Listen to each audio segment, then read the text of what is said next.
Intent और consistency का झगड़ा बिलाखिर खत्म होने को। एशिया कप के लिए कौमी क्रिकेट टीम के स्क्वाड में तब्दीलियों का इम्कान। बाबर आजम की वापसी मुतवक्के।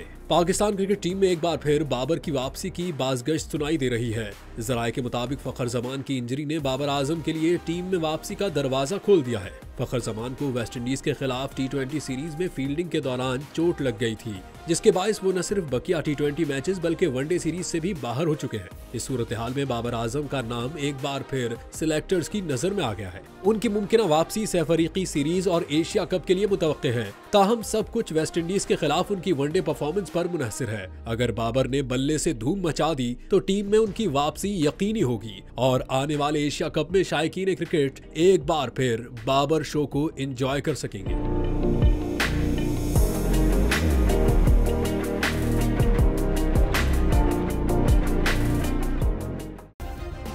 सब्सक्राइब करें और बेल दबाएं ताकि कोई खबर रह न जाए।